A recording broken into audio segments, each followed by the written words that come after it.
Coming at you from Scratch and Wolf Studio. It's that time again to rage across the internet, your very favorite Werewolf the Apocalypse podcast. As always, I'm your host, Porter. To my left, Mr. No, where the fuck did he go?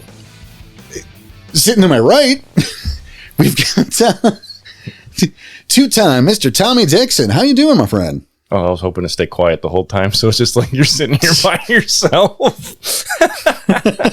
You know, for April, we should do that. It's like you mute your mic. Oh.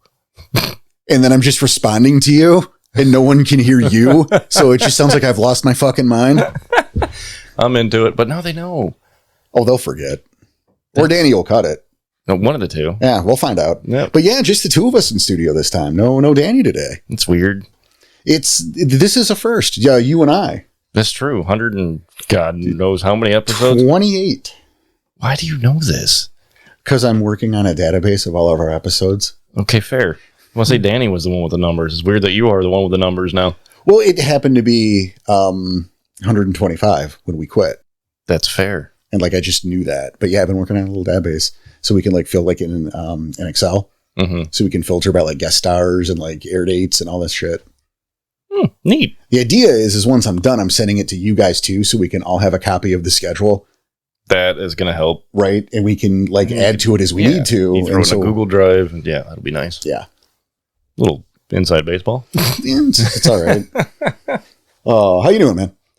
Living the dream, bud. Yeah. It's weird to be recording not on a Sunday, though.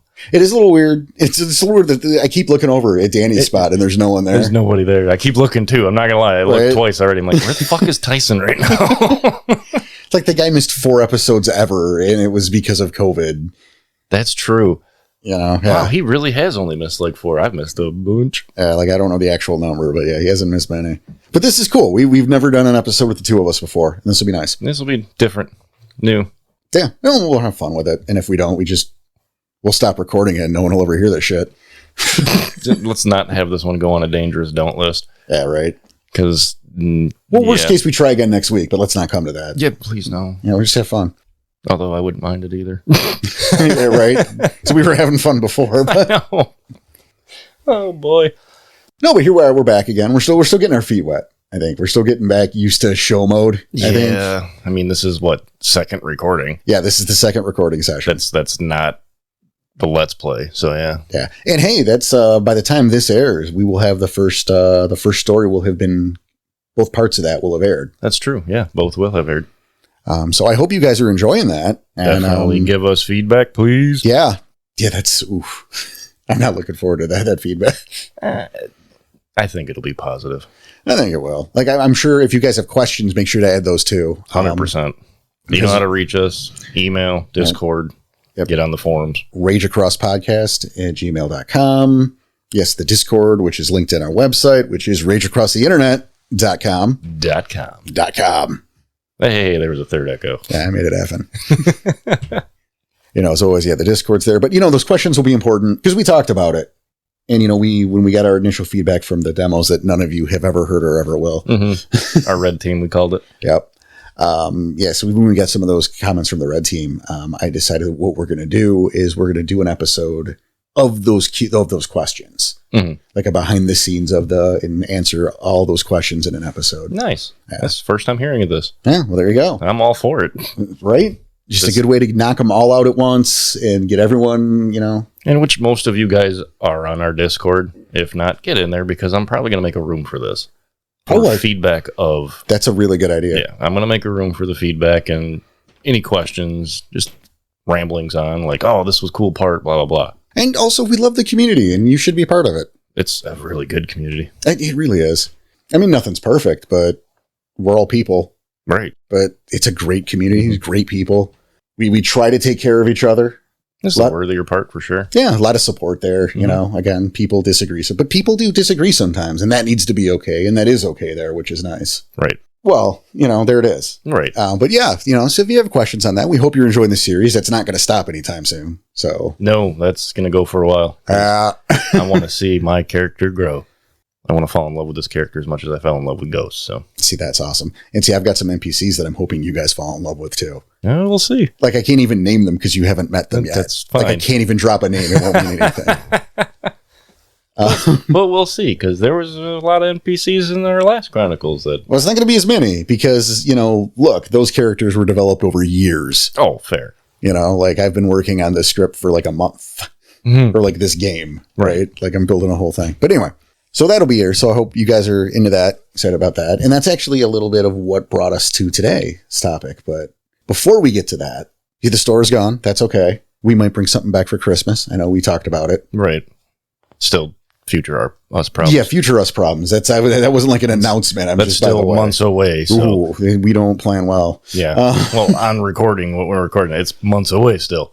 We're talking like 80 days. So yeah, we got a bit still. The fact that you even know that number, it's beyond me.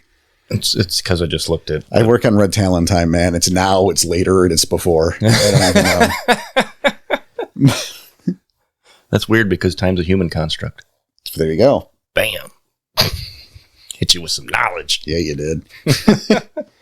Oh, but yeah, if you like what you hear, if you like what we do, your support means everything to us, and it's a big deal.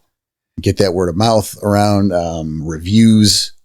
5 stars definitely helps. It helps, and it's important because we live and die by you guys. We want to keep ads out of this. So if you've got some extra cash, you think we deserve it, you got our Ko-Fi. I am looking into other avenues as well. I've been some of the guys in the Discord have been suggesting things to me that I keep going, this isn't a bad idea, but I keep forgetting about. Mm-hmm. That's on me. But I'm gonna make an effort to look into alternate methods too. Okay. Because I know some people have problems like going through PayPal and through even stuff like that. And right. So that's a big deal. And, anything you can give is a big deal. We appreciate it. It means the world to us. It keeps the lights on. It keeps the ads away. Right. And there's the reward tiers. So right. I'm sure you guys have heard us talk about it enough. We don't need to go into it. Exactly. We'll move on, but we got to talk about it a little bit. So you still get stuff. Yep. And then there's the elephant in the room. Before we get to the topic at hand, there is something we do have to discuss briefly. Okay. And that's Werewolf 5. Yeah, big announcement dropped. Yeah, there was a big announcement that dropped, not as of when you hear this. Yeah, it'll be weeks. But when we recorded this, as of this recording, it dropped 2 days ago. Right. And we're not going to discuss it. Mm-mm. There's going to be a time for that, certainly. We're not in a hurry. Because the fact of the matter is, regardless of how we feel about the changes are happening. Right. And no impassioned plea, no better alternatives or better mm-hmm. writing is, mm-hmm.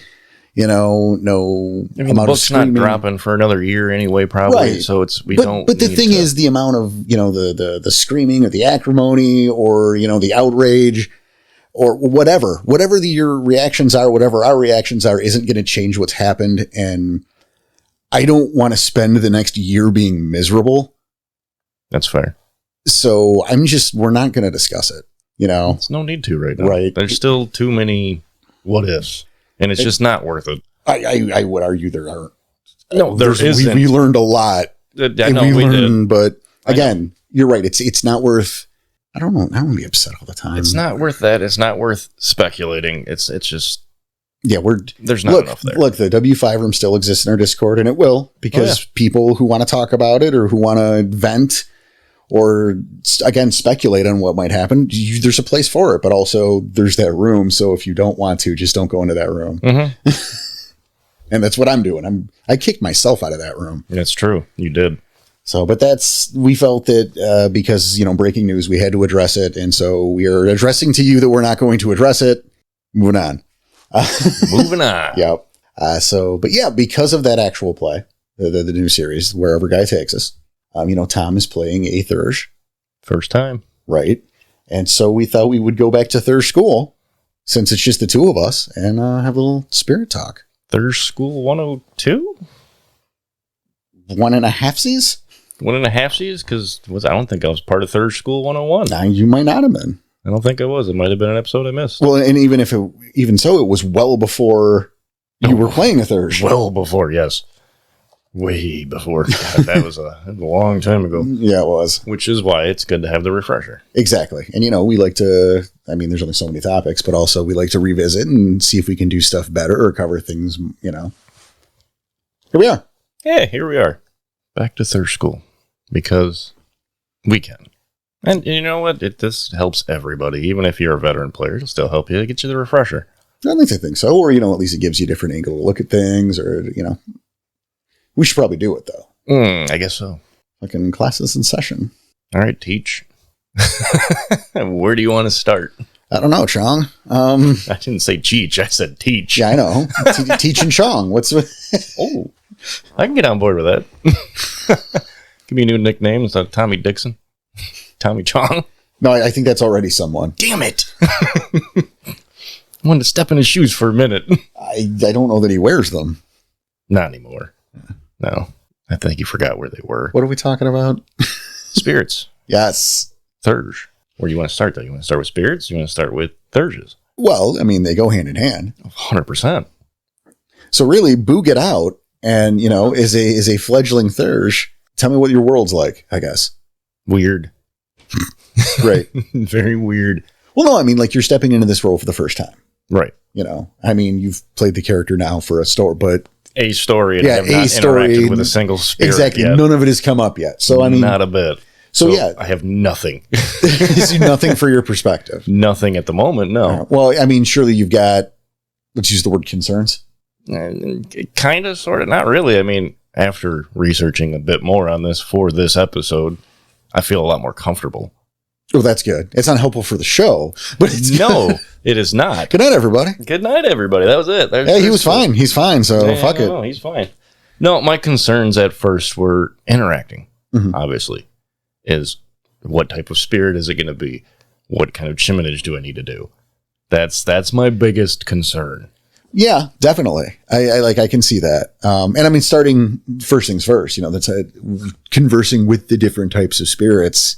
Just because you have a gift called spirit speech doesn't mean you know how to talk to a spirit. Right. Because there's a difference between being able to understand the language and knowing what the fuck they're talking about. There's a great section in Umbra 20. Which is where I did the bulk of my research. Right. Well, I pointed you in the direction. Mm-hmm. But there's this great, for those of you who don't know, there's this great section in Umbra 20 where it breaks down interactions with 3 separate spirits from the perspective of the spirit and the Theurge. Yep. And it's awesome. One was actually Philodox. Was it? Yep. See, there you go. But still. Yeah. It was spirit interaction, so it's from the Garu and from the spirit's perspective. Yes. Which they were fantastic, and I read them more than once because they were that good. Right. And highly recommend going to read those guys. It's in chapter 4 of Umbra 20. Fucking listen to him, man. What you need me for? I'm out of here. I couldn't give you the page number. Well, neither can I. But I'm the one who. That's it. I'm the one who gave you chapter 4 of Umbra 20. This is fair. But highly recommend, especially if you're looking to make a Theurge, play a Theurge, and you want to interact. Even as a storyteller, because those interactions from the spirit's point of view, that's part of what makes it. Oh, yeah. And actually, they have storyteller notes in there on how you should break down spirits sometimes. Yep. And those are big for storytellers. And I know we've said this before, because a spirit's realm of understanding doesn't match yours. Not at all. So you're going to have to interact with them on their level. And that is a big difference between their levels. Right. There was the one there, and you just read it. I'm remembering. The Gaffling cockroach? No, not the cockroach, the present, the spirit of the present or whatever. Yes, that's... I forget what his spirit it was a name. They didn't actually tell what the spirit was. It was like a bird. Yeah, but he was named. He was named. He was named, but it didn't tell you what he really looked like. It was more, they just he was a bird. Yeah, and I guess the point of it, though, is that spirit only understood the present. Or the future. It did not have a memory of the past. Mm-hmm. So despite the fact that this spirit had dealt with this pack on numerous occasions... It didn't remember. Yeah. At all. They had to introduce themselves and be from square. It was like the movie Memento. It was like square one all the time because he didn't remember. It wasn't possible. Mm-hmm. And so you couldn't actually introduce yourselves because it didn't care. Right. Because when you put a name on a thing, it was something about it gave it importance and it gives it a past. So giving it a name, it was just like, I don't care. I'm not even thinking about it. What you just said is jargon to me. I didn't even hear it. Right. And it's square one. Mm-hmm. So yeah, it's square one every time. And that's great because It actually pissed it off, too. Yeah, it did. I remember that. Yep. Because the guy was having trouble dealing. It was like his first time dealing with him. His first time. And the rest of the pack knew him. Yep. But the rest of the pack knew how to interact, but they were teaching the new Theurge. Yep. And the new Theurge screwed up right from jump street. And that's the thing. So, and we, as we're talking about it, it wasn't just that he didn't remember them. It's that there was no reference for the past. So you couldn't talk to it, the spirit, in a way that referenced the past. No pest. Because that concept doesn't exist to the spirit. It's not that I don't remember. It's that there's no memory. So the word memory doesn't even help you. Right. You can't even fucking use that. Well, to break that down for newer players, I mean, we should just give a little breakdown of spirits, I guess. Oh, the spirit hierarchy? Well, we can get to that, but I'm just like basic spirits, just spirits in general. Okay. I have a little blurb here.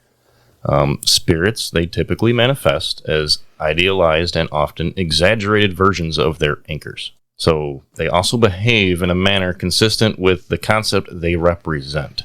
So like an example would be a lion spirit.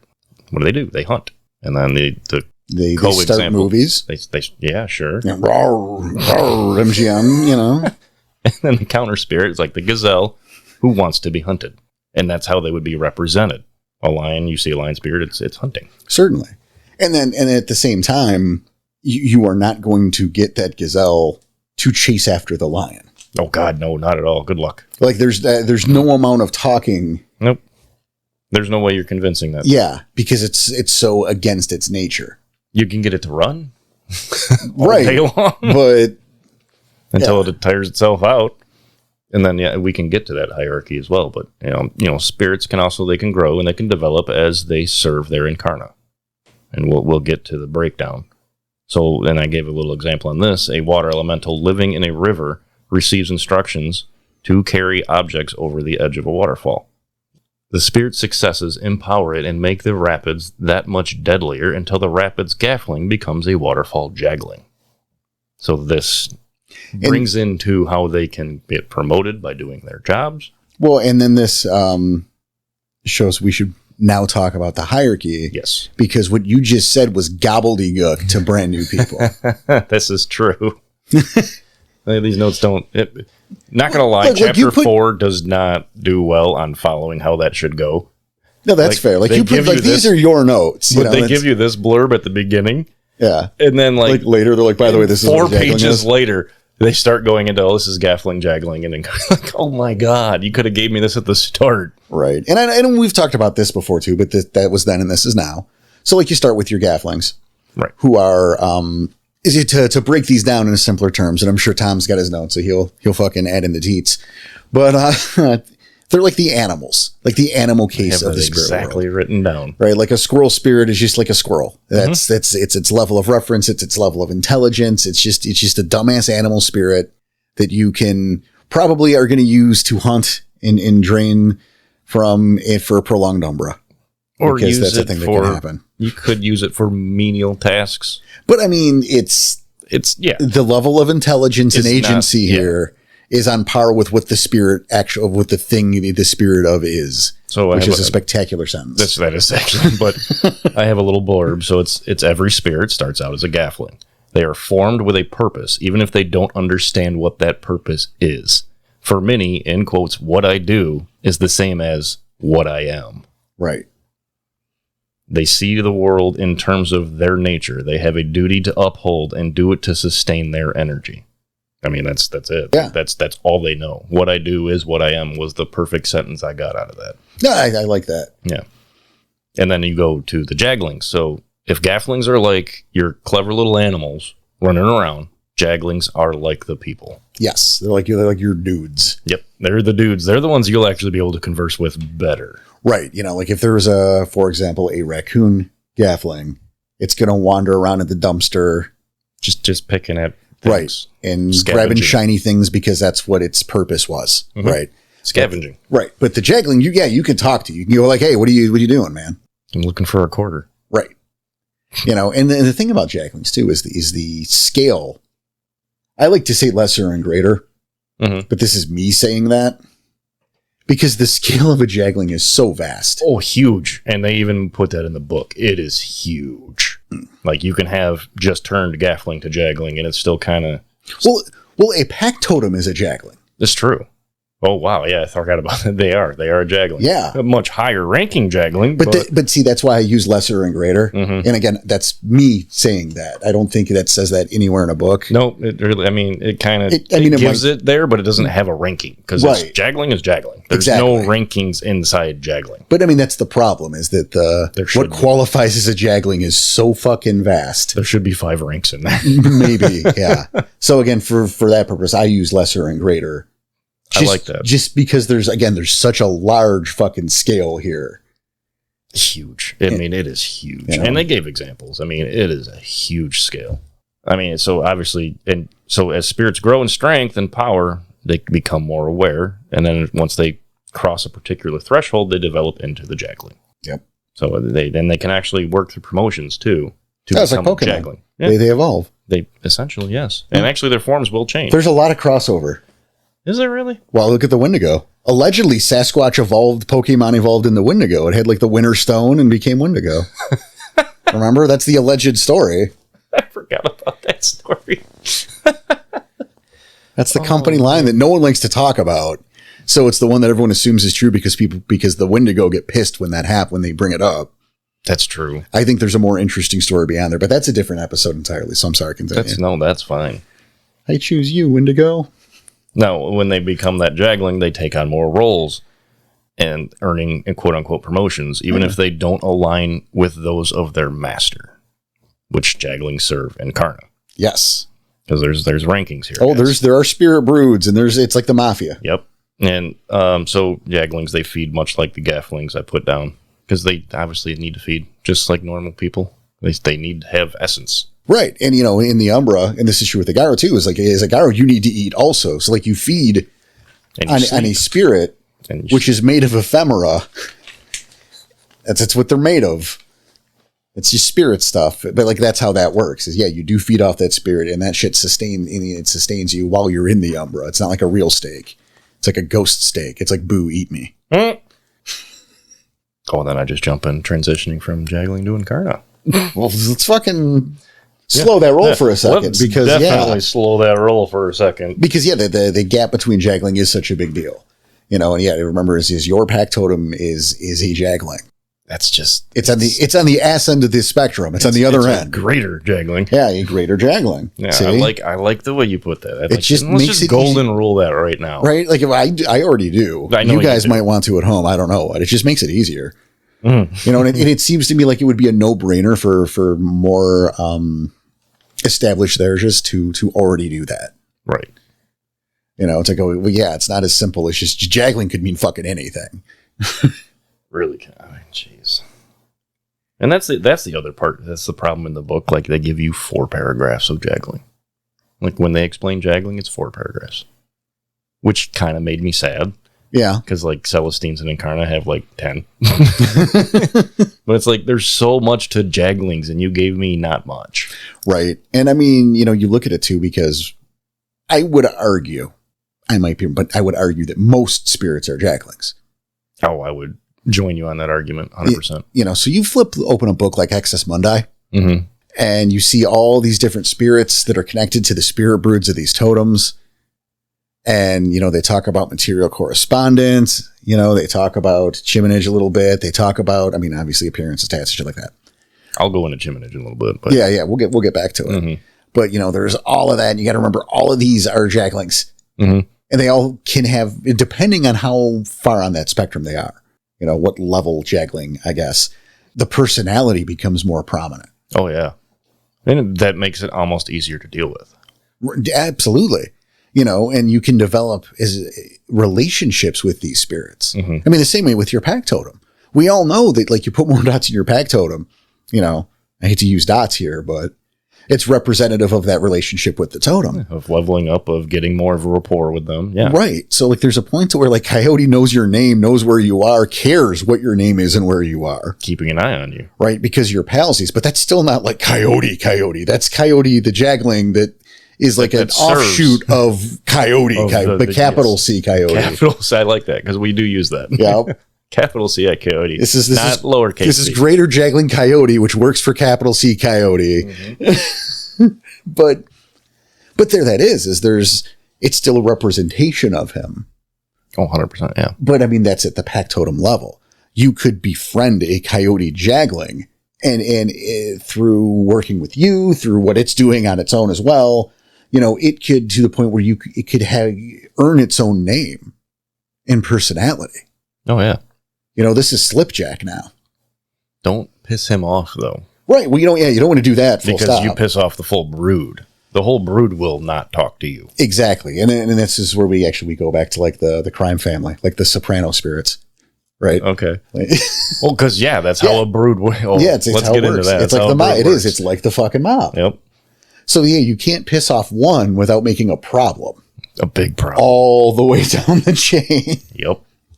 So you can. I mean, even would it work with you if you pissed off a gaffling of said brood? Probably not. Because gaffling's so low. Because it's so right, and it's. I wouldn't even call it self-aware. Okay. Yeah, because they're only aware to their nature. Right. The gaffling doesn't have a personality. What if it's a lesser jagling then? Would you say? No, I think maybe we gotta hit that medium. I think the mid rare version. The mid rare.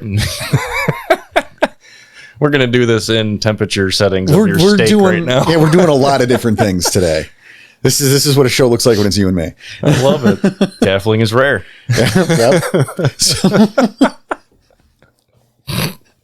Your pack totem's well done. You want to put some steak sauce on? Actually, I would send that back to the kitchen. Yeah, no. You refire that, so you get a new one. But fair.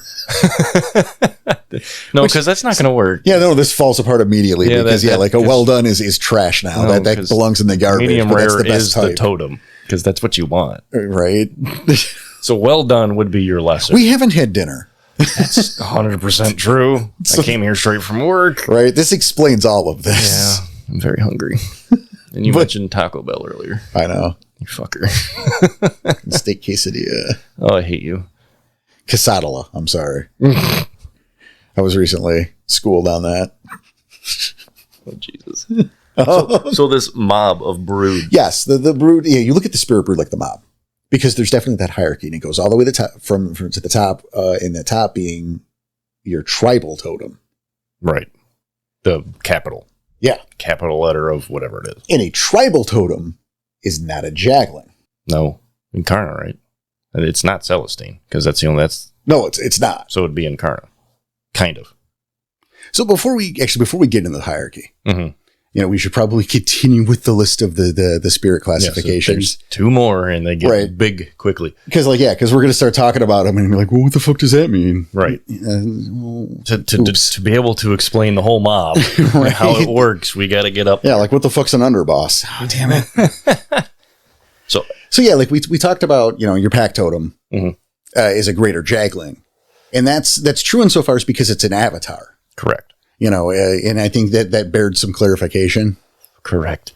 You are 9 times out of 10 dealing with an avatar of the big capital, like we're going to use Coyote as a reference. Yes, this is the easiest. Yeah, capital C. Let's just stick with Coyote. Capital C Coyote. Right.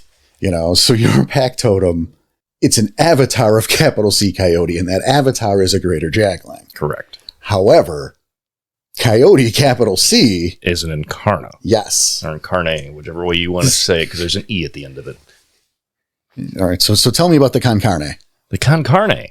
God, I'm so hungry. I know. Oh, damn it. I should have brought food. I thought you might have, which is why I didn't make dinner. I came straight from work. Yeah, it's fine. So Incarnate. Yes. Often serve Gaia or a member of the Triad, more or less directly. Most of the time when a new Incarnate is needed because of some new spiritual niche, or they are replacing a destroyed Incarna. That's how you would rank up to Incarna. The only other way is being promoted by another Incarna.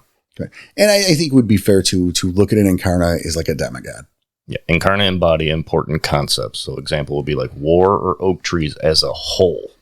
Not like that oak tree or a cluster of oak trees. No, as a whole. Like all of the oak trees or all of the war. Which is where we get into the capital Yes. Why we do that, for reference. And I did capitalize them in my notes. Oh, look at that shit. Look at that shit. Fenris is a wolf, but not all wolves are Fenris. I would not even want to meet him because he requires limbs. Yeah, he doesn't appreciate your sass mouth. No, he doesn't even want to talk to you. You don't want to talk to capital F Fenris. Oh. I wouldn't want to talk to lowercase F Fenris. I'm just gonna, because I think he would be a badass. Yeah, I mean, they're the representatives. It's like they're like the mall Santas. Oh, jeez. Wouldn't the mall Santas be Jaglings? No, I'm going to say they're going to be Incarna. Really? Why not? Well, what's in between mall Santa and capital S Santa? Yeah, capital S real Santa. Yeah, real is what I was. Santa. Yeah, that's the sentence that I'm forced to say now because I brought this up. Yes, you did. You dug your own hole on that one, bud. But yeah, there's no middleman there. No, which means that the mall Santa would be the fine. Yeah, it's what that is at that point. So I guess, what is this? Helper elves is yeah, that would be the Gafflings. They'd be the Jaglings. Jaglings, and then I don't even know what the Gafflings would be. Well, they would be. It would be the helper elf that like operates the line, that watches the people in the velvet robe. The one that just opens the velvet robe to let one through and then closes it. Okay, I get it. That would be the Gaffling because he doesn't even get to talk. He knows his job. Open the rope. That's it. That's all he is. You get the Jagling ones are the ones that stand by Santa and they're like, oh, hey, Merry Christmas. Yeah, exactly. They're the ones working the camera. Oh, perfect. We camera. Got it. Yep. Look at this shit. We made Santa work, damn it. In October. Oh, this could have been. No, this will air in November. It will, won't it? Yeah, happy Thanksgiving. We're talking about Santa like every other astle out there. We're so sorry. Canadians, late Thanksgiving. Sorry. We're gonna not real Thanksgiving. Yeah, all right. We're gonna change the intro music to make it Christmas themed because it's November. Oh, good Lord! We're absolutely not gonna do You that. already know there's Christmas in November. There's Christmas crap in the stores. There's Christmas anyway. Right now. Please tell me no. Halloween has. You go to the drugstore right there in the corner, and I guarantee you, there's Christmas shit on the shelves. I guarantee it. Okay. This is what we're talking. This is the show now. This is the show now, isn't it? It's 3 months early. It's a misery Jagling. Just gonna play Joy to the World on repeat. Well, guess what? There's only one more level, and that's Celestine's. That would be like Rudolph. No, it wouldn't. I just wanted to. No, not at all, Rudolph. No, not at all. Celestines are literally the thing they represent and produce their phenomenon rather than the other way around. And really what we're talking about here, and let's be clear on this, it's really kind of reserved for like the big stuff. It's Luna, Gaia, it's Luna, it's Helios. It's the Triad. Yeah. It's the big number. It's planets. Planets are Incarna, so planetary Incarna. Yeah, planetary Incarna. Yeah. But it's Gaia, it's Luna. In the Triad, we make the argument, but that stops when you go to the Gaia, who created it. Yeah, that's because that's never fully explained. Like there's versions. There's versions both ways. Right. There really is. There's versions both ways. And again, here at RAI, we stand by the Triad came first. Do we? I do. You might not. I do. I'm still on the fence. I'm a fence sitter because I haven't read all the books. So I will sit on the fence still. That's fair. But to me, it comes down to just, again, hierarchy of power. Mm-hmm. Because if Gaia created the Triad, then Gaia should have the ability to just have put this shit to a stop from Jump Street. That's fair. That's a good way of putting that. You might sway me already. I brought you into this world. I can take you out and I can replace you. But then again, they've been gaining power for so long, they could be at her level. Well, but this has been going on for so long. Where you could rank them at Celestine along with her. Fuck. Well, now you have to answer it. I do have to answer it. Because that is the rules. What is it? I don't. Probably at the computer. It's a good song. Hey. Hello, you're on the air. Hello? Yes, you're on the air. Hi, it's Sandra for the Breast Cancer Relief Committee PAC. Well, hi, Sandra. October is it's nice to meet you. Awareness Month. You're on the air with Rage Across the Internet. How can we help you? How can we take your call today? Oh, please leave this in. That's the rules, man. I fucked up. I forgot to turn my phone on silent. Oh, I love that. She just hung up. You're on the air. Yeah, once she heard me type, she realized, oh my God, wait, what? I love it. Well, at least she realized that she fucked up too. For a minute, I thought that was just a recording straight up. But No, that was legit somebody. Like, you caught her off guard. yeah, with I did count her. That was good. Oh, I'm so happy. That's what happens. And I did it right. I put her on You speaker. put her on speaker. You put it right up to the mic. You break the rules, you pay the price. That is true. I love it. And please, Danny, try to keep that in. Now we have to air this episode. Yo, it's not doing too bad. No. We're not done at all. Oh, God, no. That's amazing. All right. Well, anyway, where were we before I fucked up? We are still talking about Celestines, and we were jibber jabbing on the chicken egg issue. Yeah, the chicken egg issue, which we could argue this all day. Right, and that's not really the point of the episode. But the point is if the Triad came first, then they're above that in its own category, I think. Because we're talking creation of existence. That's true. However, if they didn't come first, yes, they're Celestines. Yes. And that's really the long and short of it there. And then, so it also goes into the book saying, like, destroying them is impossible. You really can't. So, like, they give you an example, which is weird. Because I talked planetary stuff is like Incarna, but this example they gave is weird. It says the asteroid belt. So it used to be a planet, but still has something serving it because it still exists. So you can't destroy a Celestine, because if that planet that used to be whatever the asteroid belt was destroyed, Rorg's still there serving it. And this is the thing. This is where we get into discrepancies through editions. Because I cannot, off the top of my head, go in there and point it out and go, this is, here's the difference between these editions. Too many books. Good luck. I'm acknowledging that I can't do that. Yeah. I can do the research, but that's not what's happening right now. Right. There's not books open in front of us. Yeah, we don't plan this. You guys know we don't plan this shit. We just sit down and we talk. But the issue there is, when the ideas expand or people build on them or a different writer takes over and goes, well, what about this? And this is where you get that Triad versus Gaia thing, or that fluctuates because different people have had different, it's fine.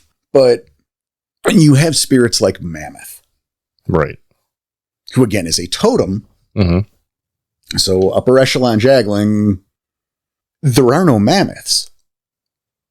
Which means it no longer exists. He's slowly dying out. Oh, so capital M's still around. Kind of. But there's nothing there to feed him. Well, he's not that high in the hierarchy. But there has to be a capital M. He's in the brood, and here we go. Well, wait, no, because we still talk about mammoths and human culture. We talk about the past of it, so it still has something to feed off of. Right, but not much. And this is what we're talking about. Like, it's slowly starving to death. Right, because there's nothing left. Right, and there are no more mammoths. It's only the memory that's keeping it afloat. And again, it's listed in the damn write-up that it's slowly dying out and fading away because this shit ain't going to cut it. Right. Anything that's extinct, really. Anything that does no longer have a physical form. Right. So you look back at someone like Rorg, who is now, he's about the asteroid belt. He wasn't, imagine how badass he was with whatever planet that was. I don't want to. It's like Rorg is super cool now. He's so cool. But he is my favorite of all of them. He could be like Super Turbo Mega Hulk or something, Super Turbo Mega Hulk. You heard me. I love it because that's exactly what he is. Yeah. He's mad at you. He's hurling part of an asteroid at you. It's an apocalypse scenario. It really is. I mean, it's in the book. I mean, and then that's a solution at one point is to get Rorg to just fucking, hey, Rorg, can you help? Can you hit it with Can you hit it with an asteroid? Throw a rock at it. Yeah. It's basically because of the scale. Mm-hmm. Yeah. Just throw a rock at it. You want Rorg to start hucking rocks at stuff. You don't want that. No, you don't. It's a great visual, isn't it? And then here's the other part, because like I said, that's why I wanted to bring that up with the asteroid belt, saying that was whatever planet it was a Celestine. It's like that, because planetary and Incarna are Incarna. So that's why it confused me. That's why I wanted to bring that up. And then it also goes there's no promotions to Celestine like the others. Although some legends suggest that Gaia herself could do it. So Umbra stating Gaia's first.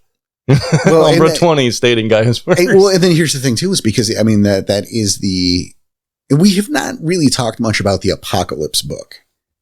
I've never cracked it, so. Because you don't know, right? Like, there is a chapter. It's several different potential apocalypse scenarios is what the book is. Mm-hmm. It was the end of the line. Ironically, it was not the last book to be released. So it wasn't the end of the line. No, it was the end canonically of the line, but the tribe books weren't done yet. Oh, okay. I get what you're saying. All right. He's like these poor bastards. The poor fucking Wendigo. Oh yeah, Yeah, Apocalypse, the book, came out before the Wendigo Tribe book. Oh man. Right, that's rough. Yeah, that hurts. That does hurt. I think Octana too, because we had an Octana player, Silent Hell, Ron. I don't think he had his tribe book by the time Apocalypse hit. I'm not sure though. I mean, it's been 20 years. So. Right, it's been a while. Don't quote him on it. Right. Anyway, the point, one of the chapters is a scenario where another tribe falls to the worm. And it breaks down how each tribe would fall. But these other two tribes weren't there. No, they were there. I mean, because obviously they exist. Right. Just the tribe book. But anyway, the Shadow Lord scenario. Oh, it's rough, isn't it? And I hate that I'm talking about it because I don't love it. Well, because you love your Shadow Lords. Right. The deal was that Grandfather Thunder was like, Gaia, promote me. We can end all of this shit tomorrow if you promote me. I can do it. Put me in, coach, kind of thing. Mm-hmm. And Gaia's like, well, here's a list. Here's a honeydew list, and you've got a year to do this shit. And if your Shadow Lords can do it, you're on. Oh. But if memory serves, she fudged it so that was not going to happen. It wasn't possible. Right. But for a year, the Shadow Lords devoted everything to fulfilling Grandfather Thunder's commands to do this list so he can, he become great Grandfather Thunder, I guess, at that point. Yeah, you would have to give him great. Yeah. Well, he is pretty great. And then he gets the double G treatment, double capital G. Right. Is the 3 Bs. And so they fail, of course. Well, they were set up for failure. Exactly. Like it wasn't going to be possible. So Gaia's not even trying to end the apocalypse. And so Grandfather Thunder goes, well, fuck you. I'm taking my ball. And playing in the... Oh. Yep. That's rough. Yep. If memory serves, that is the scenario for the Shadow Lords falling. And I think they subjugated the Spiral Dancers. 20 years. I don't spend a lot of time with that book because it's the end, right? Plus, it was bitter to what they did to the Shadow Lords for you, so you're not gonna dig into that too hard because that's your tribe. But they took that sucks, right? But I mean, totally makes sense. A little bit. It totally makes sense. Like Gaia, you have the power. You fudged it on purpose, so you wanted the apocalypse. What is this? But there's a way to look at that to go, I didn't get my way, so I'm throwing a temper tantrum, and I see that too. Yeah, I don't love that. I see it from both sides. It's just you had an out and you fudged it. That's the way I'm seeing that right now. See, there you go. Which I would be kind of mad too. Yeah, that's total different scenario for every tribe. But that's that's not today. It's just an example of the promotion is what made me think of it. So, but I guess when we get those, Gaia could do it, right? For Celestine. So but I guess, there you go. Now we can go down our hierarchy. We can go down our hierarchy. Now we go back to broods, guys. Yeah, because each totem has its own spirit brood. Right. And again, it's very much like the mob. And then we talk about Incarna versus Greater Jagling and shit like that, right? Because, and I think my favorite example is Griffin. Didn't Griffin get adopted? No, Griffin that's a tribal totem of the Red Talons. My bad. I'm thinking of something else. No, that's fair. I'm totally thinking of something else. Yeah, Griffin in relation to Lion. And these, again, this is why they're connected. And this is why it's my favorite examples here. Because you have capital G, Griff. Big Griff. Big Griff. Yep. Gryphon. Yeah, that's right. Griff is the top of the food chain. He's the Don. He's Vito Corleone. There we go. Yep, perfect. Right. And so you go down and you get to the underbosses, if you will, the guys who serve him directly. The guys who run the districts. Right, sure. But then that's where you get like Lion. Mm-hmm. Lion, who used to be... That's who I was thinking of. The totem of the White Howlers. Right. That's what I was thinking of. I had it backwards. Because I know Griffin and Lion went together. I just couldn't remember which way it was. Right. Which happened because, the White Howlers fell, and I'm going to use White Lion. Mm-hmm. Just to make it clear because this gets confusing too. White Lion was the totem of the White Howlers. The White Howlers fell, became depressed. White Lion kind of fucked off. Well, no more tribe. Fell in, but all lion, I don't know what Lion falls into a deep depression. Griffin knocks him out of it and says, "Your work for me now." But the thing is that white lion, while it was the same person had the fight with Griffin, the lion that works for Griffin is not the same Incarna. Oh, it's white lion. Right. It is like a greater jaggling version of that lion, which is now a different thing, which is not the same lion that the Simba follow.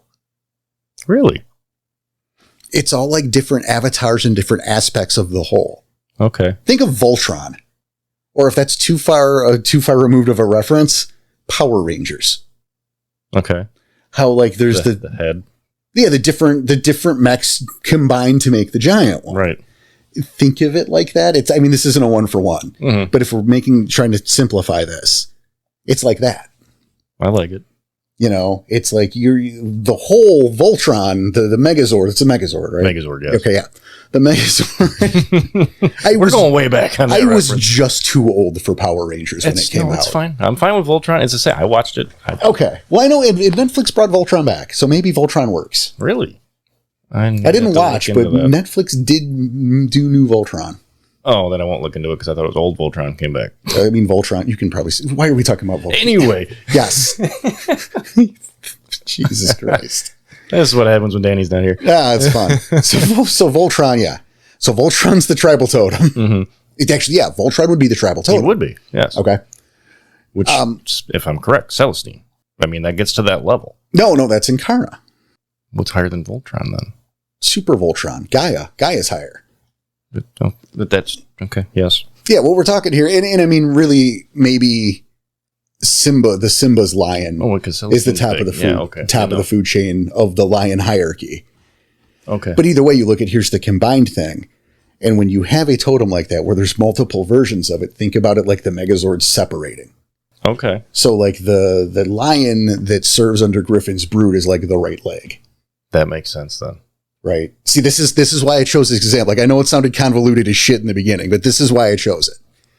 Is if you look at the whole, is the capital C, capital L version, capital L lion version. Mm-hmm. Not WL. Not White Lion. Right, but see that White Lion fell. Right. So here he got downgraded because there's no more tribe. Right. So boom, the version that, Griffin swoops in, says, hey, fuck you, get up and fight. And White Lion goes, all right, I'll work for you now. Well, that's not White Lion that's working for Griffin. That's just Lion. It's like the right leg. Mm-hmm. Because there are multiple versions. Like there are multiple Wolverines. And I'm not mean like Hugh Jackman. I mean... So in that sense, though, since the Howlers fell, would there be a quote-unquote White Lion serving Worm? No, because the totem didn't fall. It was just the tribe. Right. And this is the thing, is that I think we talked about this. We might not have. Mm-hmm. But I think we talked about this during our the Spiral episodes. One of those two. Probably. Is it depending on where you're reading? It's so, with the different editions, you do kind of get to pick and choose which version works for you, honestly. It's true. No one is fucking stopping you. It's true. There's 3 different books. Right. So, like, it talks specifically about the Black Spiral Tribal Homeland. Mm-hmm. And this is in the first one, the first Umbra book, which is a 2nd edition book. Right. Got to clarify that shit, too. I know. Those books get weird. Yeah, they do.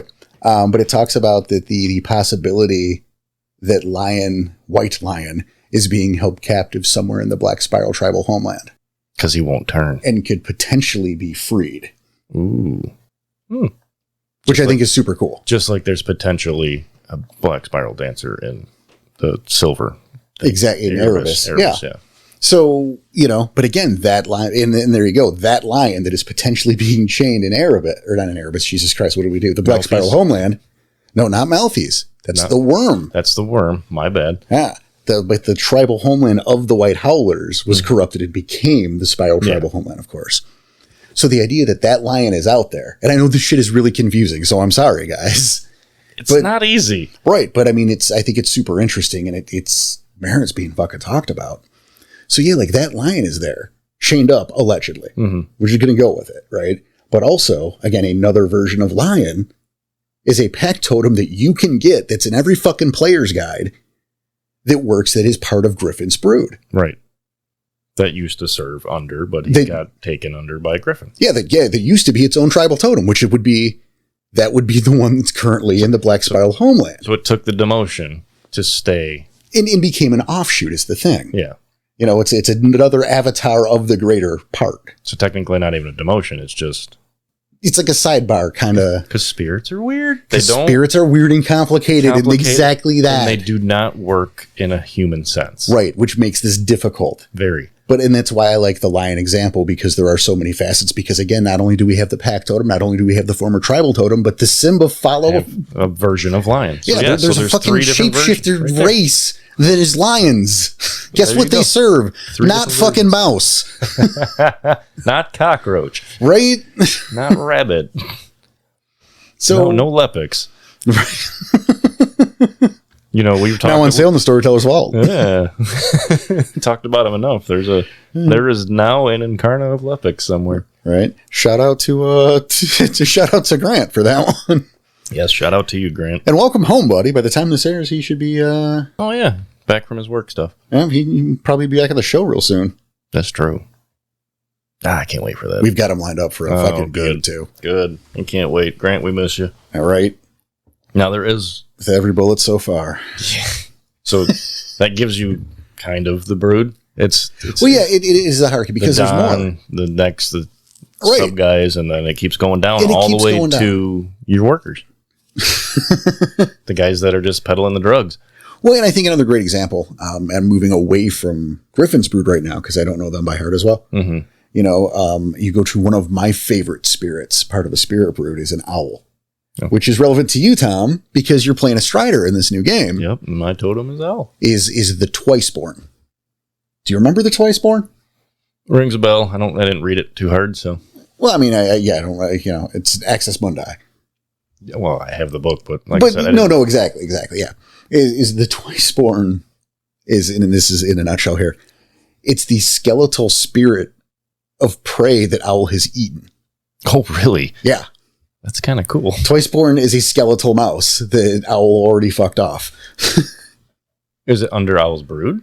Yeah, this is part of Owl's brood. Wow. So what I ate is now part of my brood. That's kind of... It's telling you how you dominate a species that hard, right? Yeah. You forced its skeleton to do your bidding.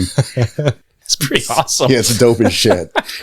I love the Twiceborn. And it's like great creepy imagery too. Mm-hmm. Oh, I'm sure it is. And like that is a Jagling, but it's not a Jagling powerful enough to be a totem, but could potentially become a Jagling powerful enough to be a totem. I mean, which is cool and it's interesting. As owl eats more, there's more. And even then is you interact with, say, one of these Twiceborn.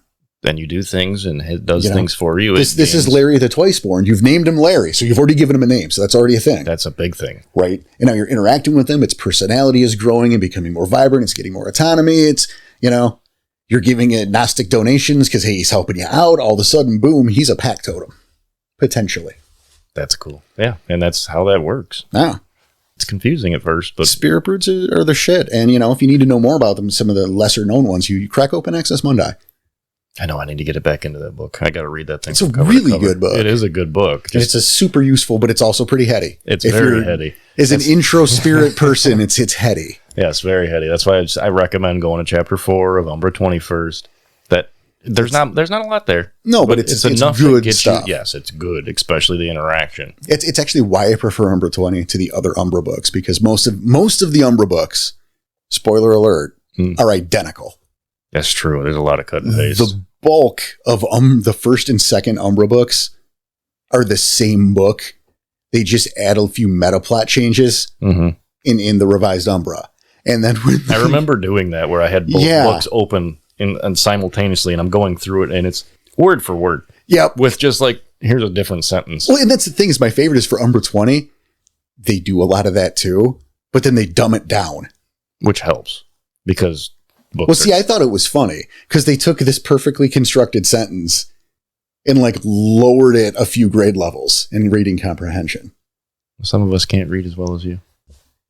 Left and right, top to bottom. I don't know what to tell you. I just think sometimes it's funny. I like going right to left. Well, that's fair. It makes it interesting.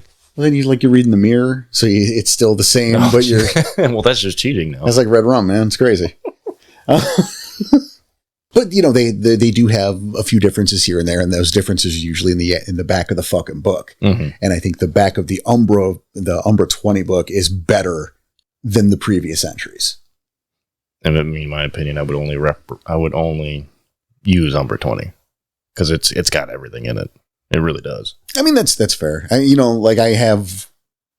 missing like 3 books. Mm-hmm. So I prefer to have all of the sources to look through. But yeah, if we're going to be realistic, because I compiled those when they were new. Mm-hmm. I'm not someone who maybe doesn't have the books who is now trying to hunt these down at prices that I'm sure are totally fair.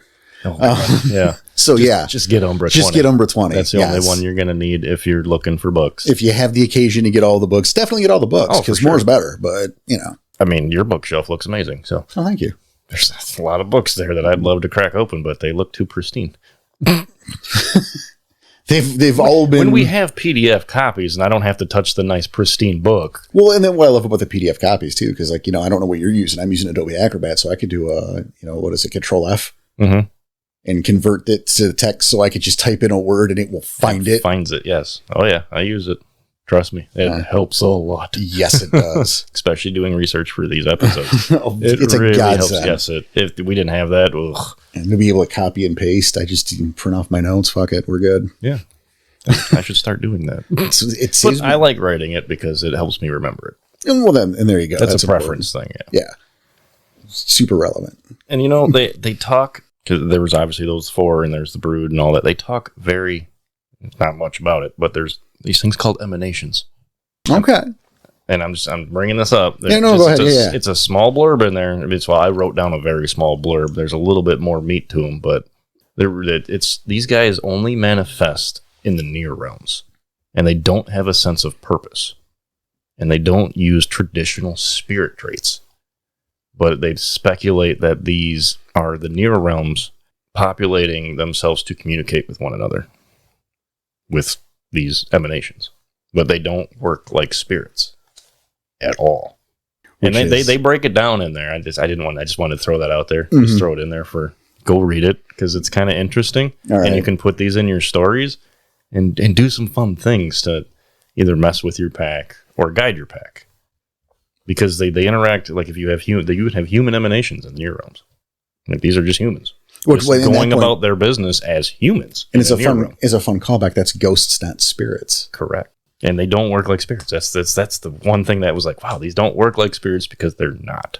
Well, and of course we've got the deep umbra, the dark umbra, and these are things that we're not covering today, but they're things that we're fucking way past due. Mm-hmm. 2023. We'll get to it next year. Yeah, that's season 3's problem. Well, I also forgot what year it was for a second, so that's what happened there. Because time is a human construct, not a spirit one. What did we say? Spirits would not know what you're talking about. Less like a Timex, a Rolex spirit. He would only know. Maybe he'd know what time it is. He would know what time it is.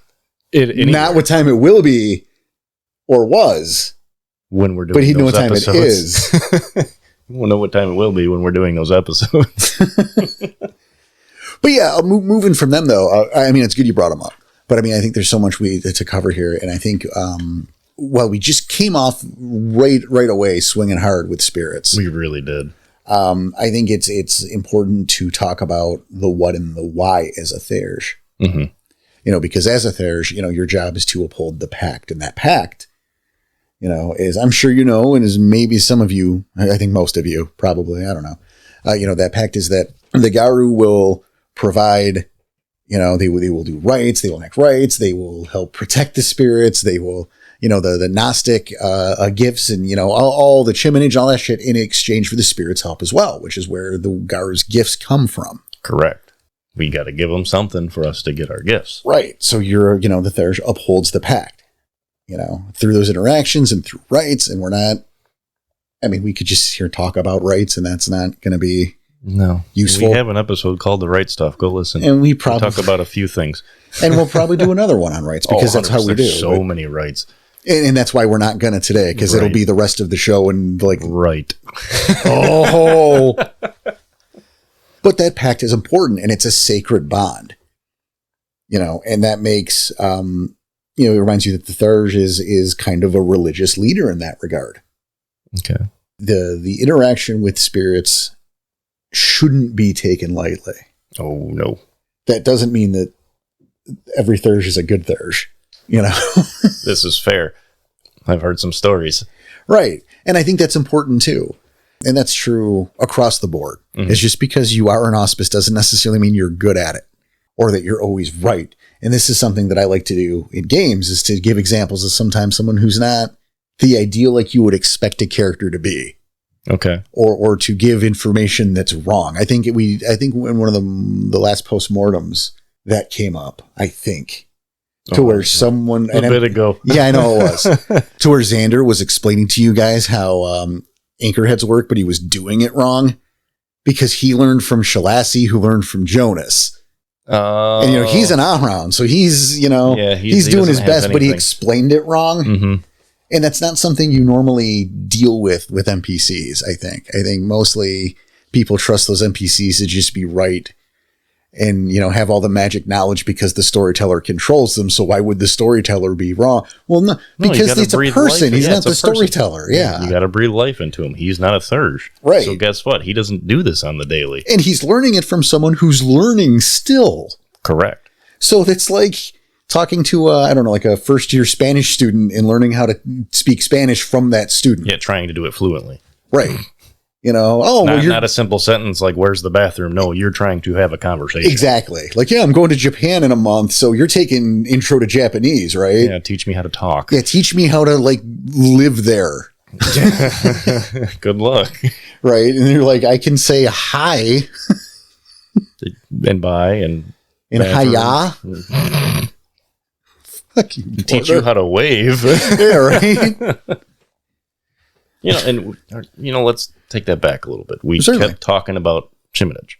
Mm-hmm. So I have a blurb on it on what this actually is. And thank you, because I wouldn't have even thought to describe it. And so thank you. And I questioned it when I first read it in the book because it came up a lot right at the beginning before they actually explained it. But I mean, that's funny is to me, it's part of why this dynamic works. With the different levels of experience with everybody, because to me, I just wouldn't have thought that needed to explain it. I wouldn't have thought that needed to happen. It's because you've been doing this for so long. But that's exactly my point. Yeah. You coming into it new. No, we need to know what this is, Porter. Right.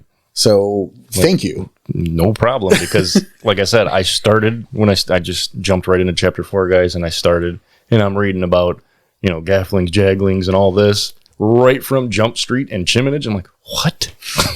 What are they talking about? This is, I don't understand. They get to it, but what about chimpanzees? Right. The first few pages, I'm like, what is going on? So chiminage is the offering made by a shapeshifter when requesting a spirit's favor or blessing. Yep. So it is the means by which you show proper respect to a spirit and how highly you value its blessings. Let me continue. Oh, shit. All right. This is a good paragraph I wrote. Okay. Chiminage can take a number of forms, and most common is a quest to improve the spirit's pure view or station in some way. Some spirits want the guard to socially promote it, their abilities and generosity, to gain more followers under them, so they have more recognition, they gain power that way. When binding a spirit to a fetish, this does do a little jump here, which also caught me off guard. Yeah, this is a different, okay. This is a whole different, but this is how it went right into this book. So when binding it to a fetish, the vessel has to be as attractive as possible to the spirit. And they just kind of lazily threw that in there. And it's like, no, fetishes are a huge thing. Right. And I want to go back to that because... Yeah, those are two separate fucking things. They really are, but I just laughed and I had to put that in my notes that they just kind of, here's a sentence. And I'm like, no, fetishes are huge. Like you should have paragraphs on that.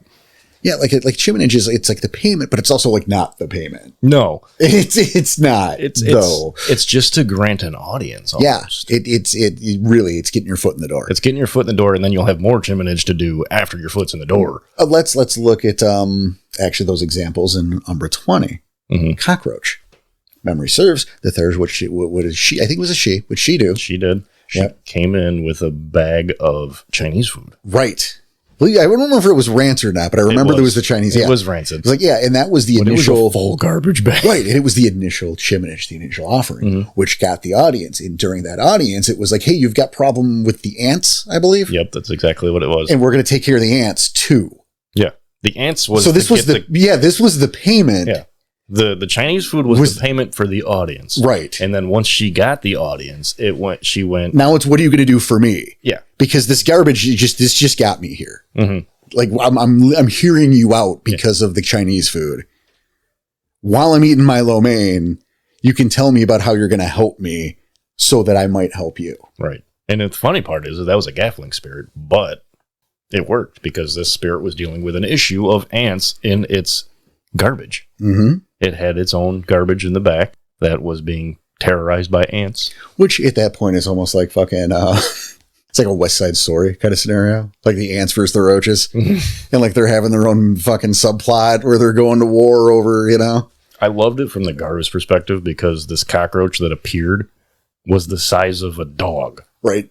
Like, think about that. I mean, granted, it was covered in glyphs and had like a blue hue to it, but it was the size of a dog. And he was creeping her out. Are you sure there was a gaffling? A gaffling? It was a gaffling. It was the very first one. It said gaffling because it didn't understand her that well. Okay. Because she had to speak to it. Like, well, again, you read it like yesterday. I read it like 6 months ago. So the only reason it even like started talking to her is because she was nervous and jittery, just like a cockroach. Wait, and I seem to recall that the cockroach, from the cockroach's perspective, got a kick out of the fact that the Garu was nervous. Mm-hmm. Oh, that's why it was it was grossed out and okay, we're gonna do this. Yeah, but that's the thing is, it was first when it first saw her, it was like, oh no, like I saw the offering, but I was here for the offering, but I got to talk to somebody now. And then seeing how nervous and jittery, it relaxed and talked. But then when she asked too hard, like not in the cockroach's language, right? What it knows. She asked, like, got nervous, and it almost left. And then that's when she brought up, "I'm going to take care of the ants." And then she had to explain because what she wanted to do was get her pack into a building, and it was she was asking it not in the correct way, but the cockroach did correct her, which was. Made me almost think it was almost at juggling status because it corrected her. Like, I feel like at that point, especially with the appearance, you know, that it probably was on the cusp. It had to have been because it was. But I remember reading it as gaffling. And I think it's interesting. It's a good you pointed out, like, conversing with it the right way. Because we've brushed up against this topic. Mm-hmm. Oh, and I've got notes on that too. Yeah. That's my biggest problem with me going into being a Theurge. Which is That's great. My biggest issue. We've been like an hour and a half in, and we're finally fucking getting to this. Well, I stated it at the beginning. My biggest thing is talking to them in chiminage. And, material correspondence is going to go a long way with that, too. Oh, yeah. Especially if it's something that, if you're dealing with an elemental, if you have something, or earth spirit, if you're using... Well, even like, and again, material correspondence is it's the physical objects that relate to or are particularly attractive to a spirit in question. And so a great example would be that Chinese food for that cockroach, and not so much Chinese food specifically. Mm-hmm. It's not like all cockroaches love, sweet and sour pork. It's that it's the food. Yeah, it's the food. It's the garbage food. Yeah, just the pile of stuff. Right. That it just wants to eat. Exactly. So in case of like you're wanting to communicate with a water elemental, you would have water.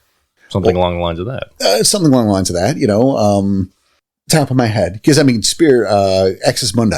Mm-hmm. The spirits in Axis Mundi all have material correspondence mentioned, which is where I was first introduced to the concept, and I fucking loved it. That helps so much. Yeah. And in fact, in the Summer Rain, in our, in the games, the Sept of the Sweet Summer Rain, Jonas has a small storehouse full of reagents for material correspondence. Really? Yeah. That makes sense, though. Like, I got like a 4-page printout in my black book with what's in that storehouse. Oh my God. But that makes sense being Jonas at his caliber. Yeah. And it's like, here's crow feathers, here's eagle feathers, here's owl feathers. Yeah. Here's the bones of this, here's the bones of that. Here's 6 different drums with different skins over it. Here's the blood of the innocent. Here's the blood of the guilty. Here's menstrual blood, which you go like gross, but it's like, no, for dealing with like spirits of femininity or, things like that. Well, I didn't even think gross. I went, wow, that's actually interesting. So. Actually, well, what the gross part is, though, is how he's got to collect that. Yeah, I know. I didn't want to think about it. Right. I got a kick out of the idea of, like, once a month when they were active, Jonas would hand a jar to Shadowboxer and be like, "Can you? Please? I need it. Can you please? We need this." Right? We it's don't training. Know, right? Like we don't know. We might have to deal with Pegasus' brood tomorrow, and this is going to help. I'm sorry.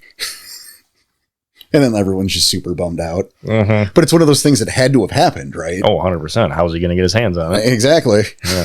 Got to ask somebody. Yeah. Just use the mason jar. It's like a drug test. Oh, man. I know. It's terrible. I'm sorry. But it's a great example. Mm-hmm.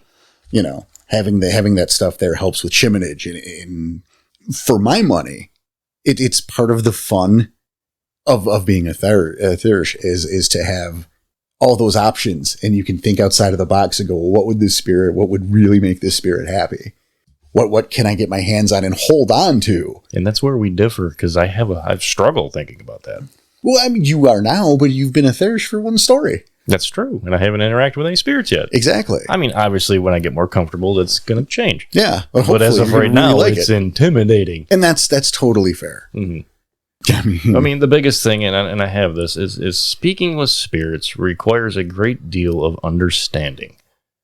Given that many spirits aren't complex enough for casual speech, if not spoken to properly, it could be shown as disrespectful. Yes.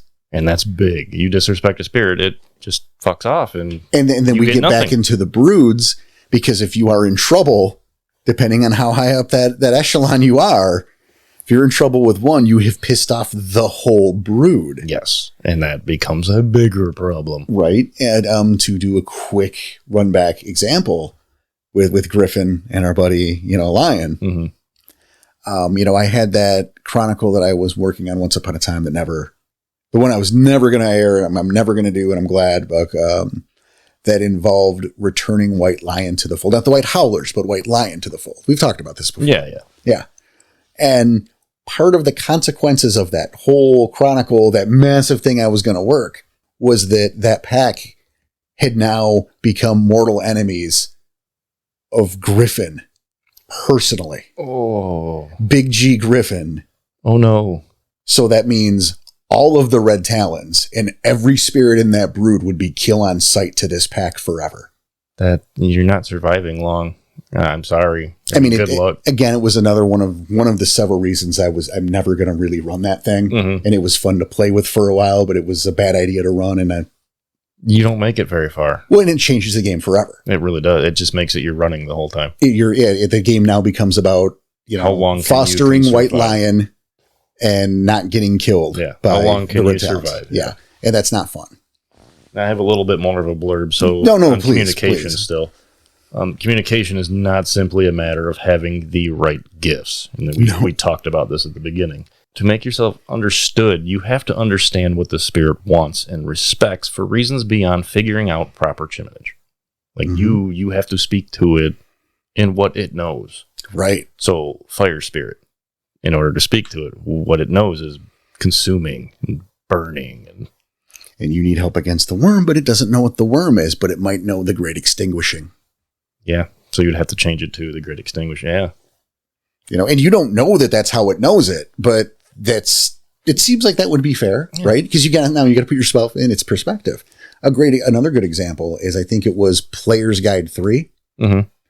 I think it was Player's Guide 3. Gave an example of dealings with Owl. And I've used this in game because I thought it was so brilliant to where, you've seen me do the portrayal and the looking around and all that, but it would be the way you portray. Too many words. Yep. Start over. Mm-hmm. Because it got confused, or it didn't get confused. It just got bored. It got bored. It got irritated. It stopped paying attention. Right. Oh, I love the way you play Owl. Thank you. Concerns me because that's my my tribal totem. But and I love that totem. So shit's gonna happen. Dude. I know. You're gonna see a lot of Twiceborn and all that. I'm fine with it. I just got to get comfortable with it. I'm just so glad you're a Strider, so I can still play with that stuff. I really pushed my norm on this one. I really wanted to push my envelope because Ragabash is just me, right? And Fianna, I've always loved Irish heritage, so. Yeah. I'm so glad you were reaching out. Oh, you went out of your comfort zone. I mean, if I really super reached, it would have been a Shadow Lord. I think you could have handled that better than you think. I'm not good at trying to manipulate without being noticed, kind of thing. Like the way you play your Shadow Lords. But you don't have to play it the same way. There's that bar that I see. I understand and that's why I'm so intimidated by it, because that bar is kind of high. But really what that comes down to is, and that's a different show, but the end's justifying the means. That's fair. And we're trying to stop existence from not being existence. So, yeah, the ends justify the means. It's fair. Not afraid of my hands getting dirty. What do we got to do? We're going to do it. And there was other reasons why Strider was chosen, but we don't need to get into that. No, that's fine. Yeah, but it's a great choice. And I'm super happy. Yeah, I'm super excited. When I really dug into the Strider book, because I wasn't part of the Strider episode, and I actually got to read it for myself, I dug it. I remember you giving me a fair amount of shit after you reviewed it, and you're like, hey, we need to redo these episodes. Yes. Because when I listened to the episode, I'm like, I really got to dig into the book, because the episode is not that helpful. I mean, it helped, but you gave somebody a lot of shit through that episode. Granted, he deserves it. That was, you know what? And that's the thing, is we had fun doing that one, and I loved, because it happened. I didn't plan it. You can't complete it. I know. No, I didn't plan it. I really didn't. I came in there pro Shoe Horace, and as we went down that fucking list and we talked about, it's like, you know what? No, you know what? Fuck him. Yep. Lazy, that fucking layabout. Don't get me wrong. I laughed my ass off. I loved it, but I really had to open the book. Which, to be fair, and the reason we're still talking about this is, for a little spoiler alert for folks, is we are going to be revisiting our tribal series next year. Yep. So a deeper dive. Yes. Ring the bell. Well, an hour and a half episode to do a full tribe is not happening. You picked and choose what we could talk about. Well, and also, let's be fair, when we started that tribal series, we did not have hour and a half episodes. No, and we had no direction on how we wanted to handle them. This time there's going to be more of a layout, and it's going to get better. And look, that grew as we went on with the series, but that was 13 episodes broken down over a month each apart, sometimes longer. Our last 5 tribals were way better than the beginning ones. Right. And then again, you look at that first one, the first couple, they were 45-minute episodes, maybe an hour. Max. Right. Yeah. Fitting a tribal book into this is not happening. Exactly. So yeah, those spoiler, those are going to we're going to redo those too. Hey, big spoiler. Keep hope alive. Well, it's something to look forward to, maybe. Right. Or something to get mad about, because what are they going to say this time, the dicks? But hey, every tribe has their ups and downs. I mean, sorry guys, that's just how it is. Right. Like it's a bummer when you hear stuff you don't like about the thing you like, but you hear good stuff too. So look at my number one tribe's Fianna, and I hear bad crap about them, how they treat their metis. I mean, but it's there. It's what there. Do you want from me? I'll be mad about it, but I'm still gonna keep liking them. yeah, right. The good and the bad. You're gonna keep liking us. Yeah, I hope so. Even though we point out the fact that they're just like the Get, and I had a problem with the Get, but that was more my character than me. You leaned into it pretty hard. I had to. Yeah, that's fair. I wanted to for the fun of it. Yeah, it was a lot of fun to just constantly rub that in your face. So, I know. And I kept acting it up. I helped. But don't get me wrong, the Get are awesome too. Like we do our bits here. We have fun. We love our bits. This has nothing. No. But I mean, when we go back to Chiminage, I think a good example there. I mean, there's the Talking the Spirits. Was the story of Sekhmet Rainmaker in the Nexus Crawler.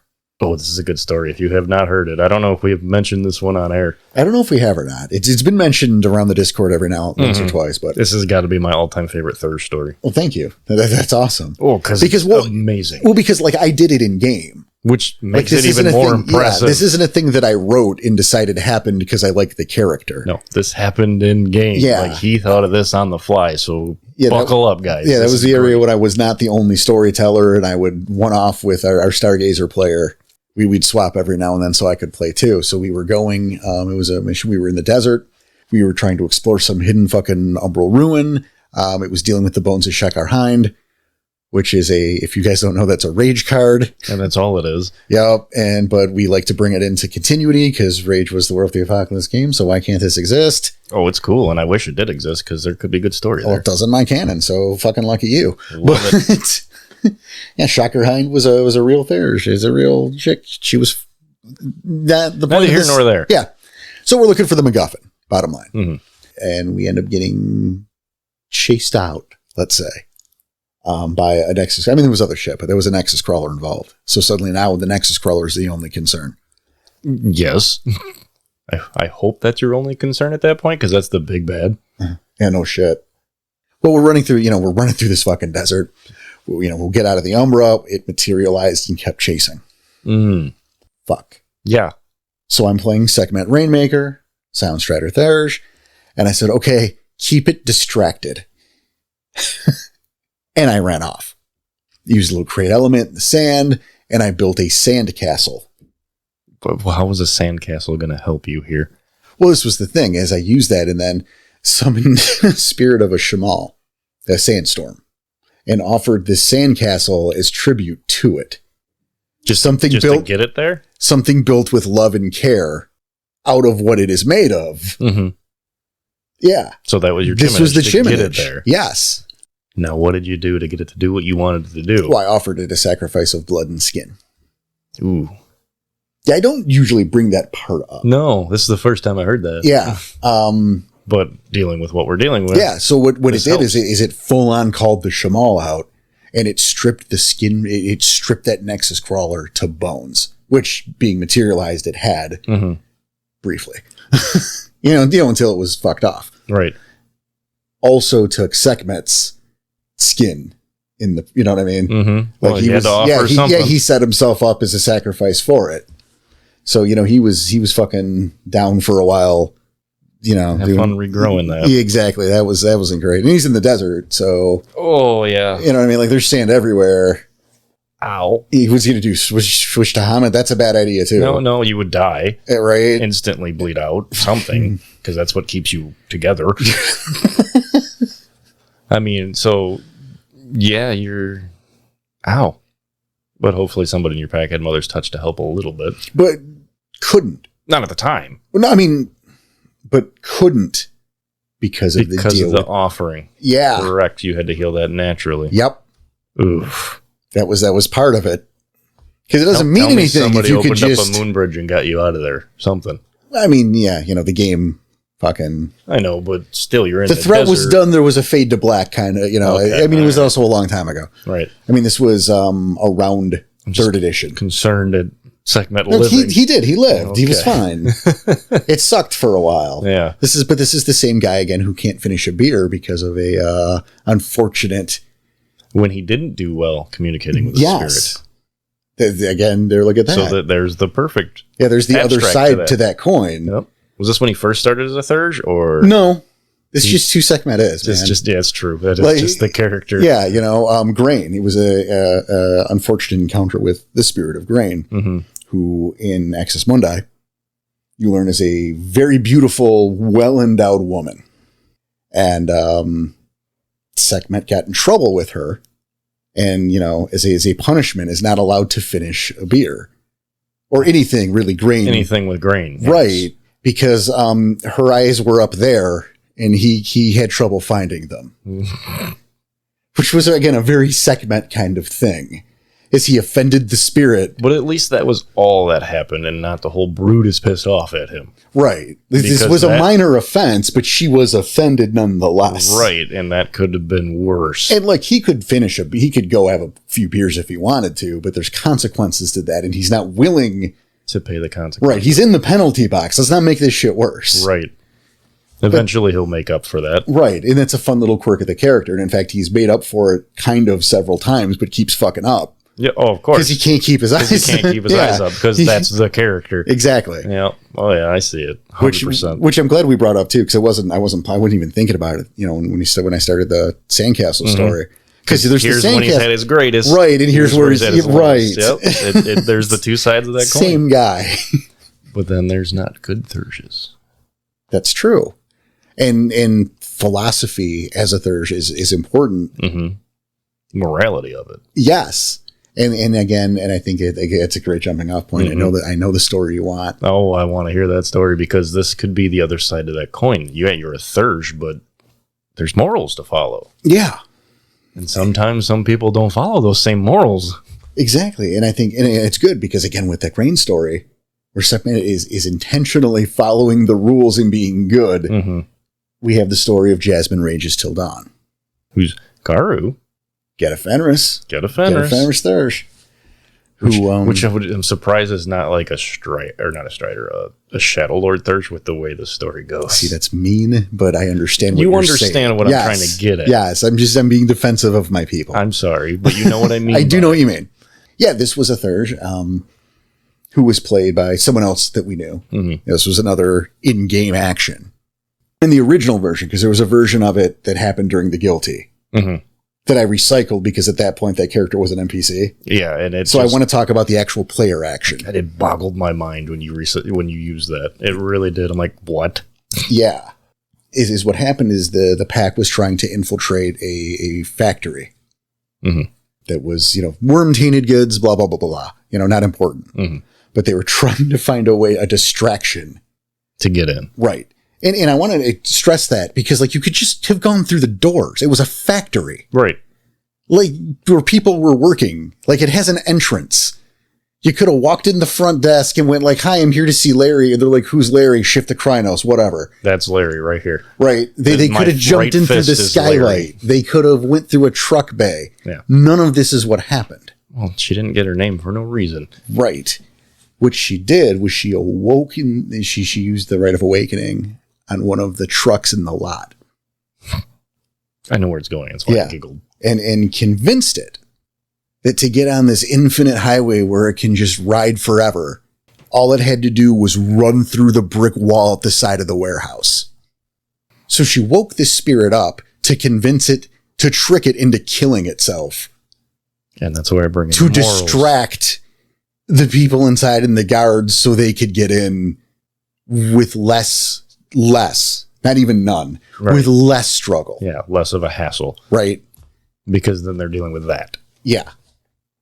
Hence why I bring up the moral part of this. Right. Because that shit is... You just killed something... You woke it up to kill it. To kill it. That's the big part of that. It didn't have any kind of response. Right. How does that worded? Respondents. Anyway. It wasn't sentient. It was asleep. Like most spirits... Dude, everything in the Umbrella is your spirit. It's just most of them are asleep. To conserve their energy. Right. She woke this thing up. Essentially, she gave it life to trick it into killing itself to make her day slightly more convenient. Mm-hmm. And I remember when this was happening, I asked 3 times, you understand what you're doing, right? Because I wasn't sure that the player was fully aware of what was happening and what she was asking and what she was trying to do. So I wanted to, this is the decision. You understand what is and she's like, no, I totally understand what's doing. I'm just an asshole. Rages till dawn. Yeah.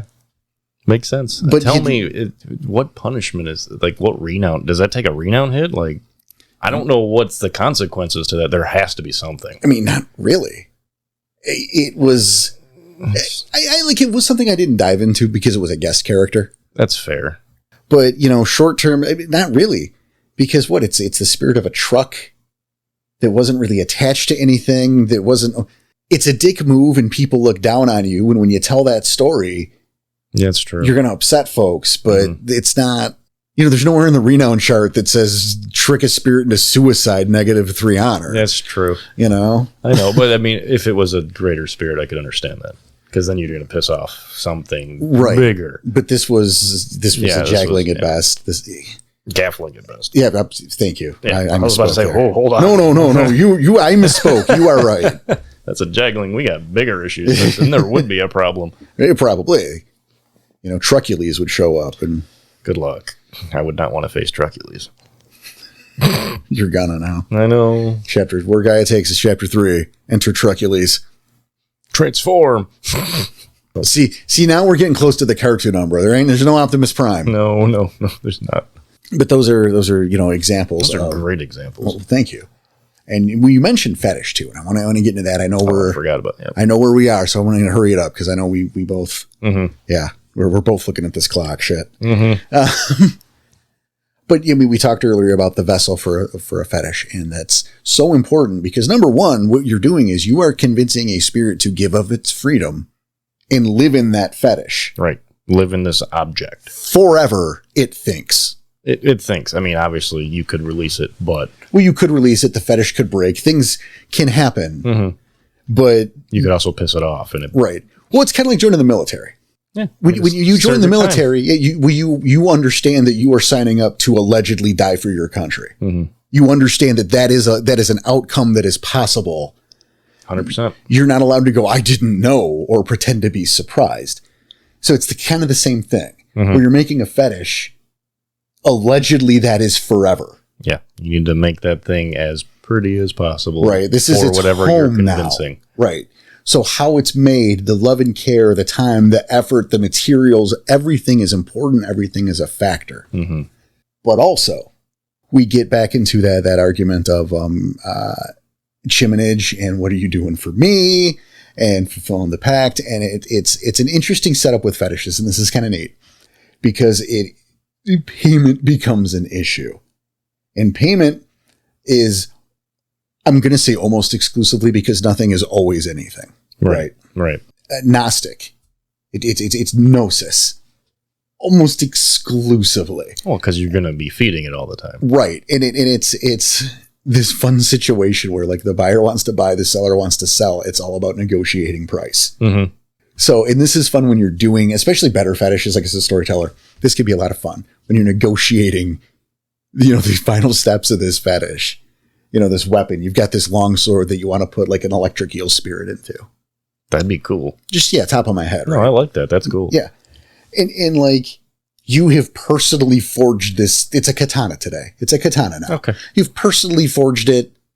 Wow. It has taken you months. You had to learn how to do it. Oh, yeah. You went through several attempts. You're doing folded steel. This isn't the cheap shit from the mall. That's done years worth of training. Yeah, this is Kill Bill. You got a Hattori Hanzo blade that you made yourself, man. This is awesome. And the eel's going to show up and go, "What a piece of shit." Oh no. No matter what, though. That's true.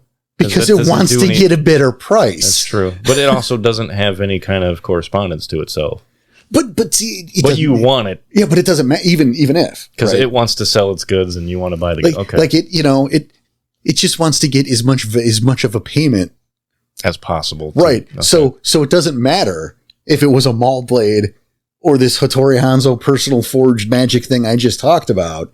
The eel's going to show up and go, "Fuck you, that's garbage. You want me to live there? Are you kidding me?" Oh, that's going to be a pain in the ass. And then the negotiation happens from there. And sometimes the spirit's a scumbag. I was about to say that becomes an issue because you still have to talk to it the way it needs to be talked to. And oh, God, that becomes a mental jungle gym. But it's so much fun. Oh, it is. Because you have to mentally jump those hoops. Yep. Wow. That's going to be fun to do. I can see you're getting a little excited thinking about it. I'm excited, but I'm also intimidated because depending on what I'm going to come up with and deal with. Well, also first story. So guess what? You've got plenty of time before that becomes a problem. Right. I'm not making fetishes tomorrow. Right. So. And of course it's easier with talons because talons everyone knows is temporary. Right. I'm going to live in here for 6 months. I can handle a 6-month lease here. That's fine. But, and then you get spirits who, spirits can be assholes. We had a Theurge, Vidoma Amen. Okay. In the Virginia games. I got another Silent Strider too. Isn't that crazy? It's a common occurrence, it seems. For her rank challenge, she was tasked to get some of the spirits of some of the local wildlife to help defend the cairn. That's a tough task. Well, it wasn't too bad. Oh, okay. But I mean, it's still tough to... Yeah. And it's like for me, so like I researched the area and what kind of wildlife was there. And you were STing for this? Yeah. Okay, so that makes sense. So I had a few things ready because she was summoning spirits, but she wasn't sure what she wanted. So she got the idea that she was going to call bird spirits because birds can fly. They got the bird's eye view. They can move quickly. They can be unnoticed. This is a good spirit. If we can get some of the bird spirits here to help watch the sept for us. It's not a bad idea. Right. And so I've researched. And so one of the birds I had show up was a vulture. Oh, because the area. Oh, yeah. Okay. You had a vulture jackling. Ooh. And he says... He's just a dick. Yeah. He goes, yeah, we can do this for you. But you have to leave offerings. You must leave us carrion to feed on. You have to leave regular offerings. I want weekly offerings for my people. And she goes, okay. I'll leave a deer out or a rabbit out. Everybody's like, no. We're putting ourselves at risk for you. We want a delicacy. we want wolf meat. Oh, that's a big no. Right. Oh, it was designed to be a trap. Yeah. I mean, obviously. No. Right. But again, Spirit's a dick. Mhm. Spirit's an asshole here. He's trying to get one over. I would plan it on a vulture Spirit kind of not being a good guy. Right. I mean, she didn't take the deal, but it was funny because I knew that if she had taken the deal, not only would she had failed the rank challenge, but she would have lost some renown and fucked up any clout she had in the Sept, because now some of the older, more experienced, Crescent Moons have to go over here and unfuck this deal. Mm-hmm. Oof. Yeah, that would have been bad news bears. You have agreed to kill our kinfolk so that they'll caw when a stranger's nearby? Not worth it at all. And the best part, because again, I did the research, that particular vulture was only in that area for like 3 months out of a year. Oh, so you get my protection for 3 months. Exactly. Oh, like he totally was trying to fuck her over. What a dick. So watch out for that if you are playing a Theurge. Yeah, you have an ST that's going to do that. That could be a thing too, is not all spirits are like on the level. I mean, as we get down up that Jagling, as they get more autonomy and more power. Depending on what doneness they are. Yep. Nice. That is our time, unfortunately. Yeah, I mean, we could still go. We totally could, but you have to get home. It's my bedtime. Yeah, like we... Oh, yeah. Yeah, this was an after work record, not a weekend day record. That's why I said it was weird that it's not a Sunday. All right. I had to be up for work in like 6 hours, 7 hours. Yeah, so we got to go. Yeah. Tom, this was nice. I like this. Surprisingly worked out. Right? I mean, I'm just messing with you. But we haven't done it before. No, so. I liked it. I enjoyed it. It was good. Yeah, I'll probably hear more Tom and I episodes. Yeah, I think there's going to be more of these for sure, because this is very convenient. Right. Yeah, it does. It works out. It helps. Needed to start a little earlier. But hey, we just got back from vacation. We're still getting used to it again. Yep. Anyway, that is our time. So thank you guys so much for listening. Again, if you want to support us, you know how and where and why, because you love us and we love you too. I mean, you just in the show notes, but like buddies. I'm not gonna go to Vegas. We're not gonna run away together. But I'll go to Vegas. But we're not gonna get married. No quickie weddings. No. Party. Yes, that's a different story. Oh, we'll drink with you. We're not gonna Vegas. Let's go.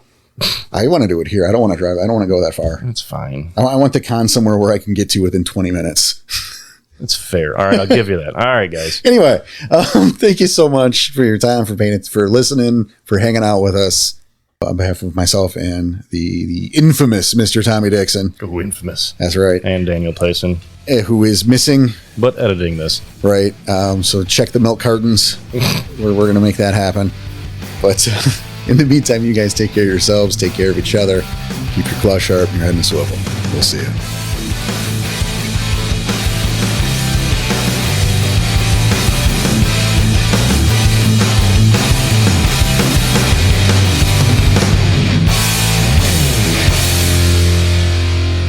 It is huge. I choose you, Indigo.